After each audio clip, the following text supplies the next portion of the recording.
মেসিকে নিয়ে কিছু কথা। নেইমার বলেছেন কোনো সন্দেহ ছাড়া মেসি বিশ্বসেরা, মেসি আমার আইডিয়াল, আমার আদর্শ। আর ক্যাসমেরো বলেছেন মেসিকে যারা ভালোবাসেন না তারা ফুটবল সম্বন্ধে বোঝেন না। আর এমবাপ্পে বলেছেন মেসি শুধু ফুটবলের রাজা নয়, তিনি মহারাজা। এলিসন বেকার তিনি বলেছেন আমি মেসির অনেক বড় ভক্ত। আর কাকা বলেছেন আগামী 10 বছরে 10 জন রোনালদো আসবে, কিন্তু আগামী 10 বছরেও একজন মেসি আসবে না। আর বেকহ্যাম বলেছেন রোনালদো মেসির লেভেলেই নয়।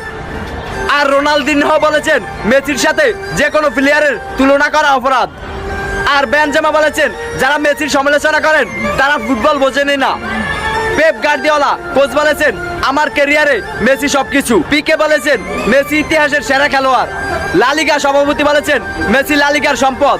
আর প্লেকে জিজ্ঞাসা করা হয়েছে মেসি নাকি রোনালদো, তখন প্লে উত্তরে বললেন মেসি। তো আই লাভ লিও মেসি।